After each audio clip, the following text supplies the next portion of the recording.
There's really no such thing as medical nutrition. Some will say there is. You've got the American Dietetic Association and the registered dietitians. And look, there's a lot of great registered dietitians out there, but as an organization, they teach the same historical swill nonsense about cholesterol and saturated fat and other nonsense, other rhetoric that is not really all that scientifically backed. And so there's really no great viable way to get medical nutrition. So when you ask, why don't more prescribe medical fasting as a means to help people feel better quicker? This was the very question I had when I worked in the VA hospital.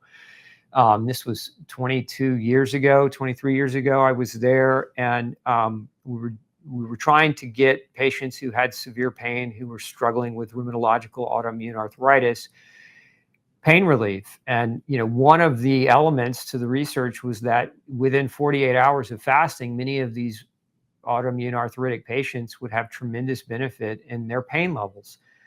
And I could not convince a single doctor, not my attending or the resident above me, or the head physician on the floor. None of them were even interested in it at all. There was zero interest. And as a matter of fact, I was, in a sense, ridiculed for being there and even bringing nutrition up. So it's not something that's going to be accepted with open arms, because the fact of the matter is less than 7 hours of nutritional training is given in medical school. And usually the class goes like this: welcome to nutrition. It's not important.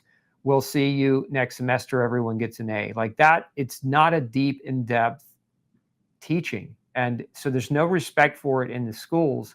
So when doctors graduate, they have no premise of understanding it, and they have no respect for it. So they're not going to embrace it.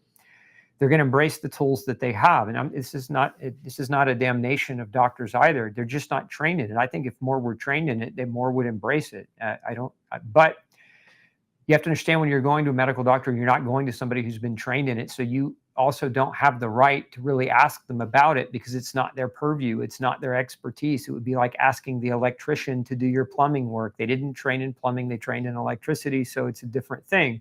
But most people don't realize that. Most people have the kind of the attitude that they put in their minds anyway. In our culture, in our society, we put doctors on this pedestal thinking they know everything there is to need to know about how humans are healthy. But in reality, what our traditional model has evolved into is a symptom management paradigm, where you get a diagnosis and then you get a drug to treat your symptoms. And oftentimes you get multiple drugs to treat your symptoms. But if you ask about causation, or you ask about nutrition or lifestyle or diet change or exercise, they're clueless. They're clueless. Not all of them. There are a lot of good ones too, but those good ones are good because they went on to get further educated. They didn't start getting educated while they were in the medical school. So it's a tough ask, but I don't expect them to understand it. And I don't really hold any animosity over them about them not understanding it, because again, it's just not part of their training.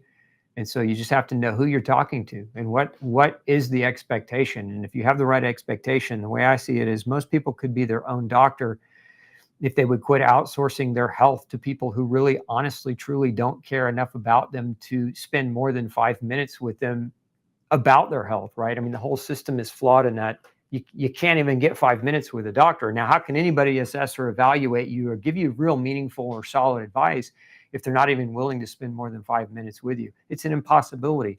So it's an ask that they can't perform it. So if you understand that and recognize it, you'll quit wasting your time, effort, and endeavor into finding people who practice in that manner or in that way, and you'll find the ones that practice in a different way. And if everyone did that, we could bankrupt that system, and hopefully it would go away, or hopefully at the very least it would change, and it would morph into something that was more resembling of a caring, empathetic system that put health over profits.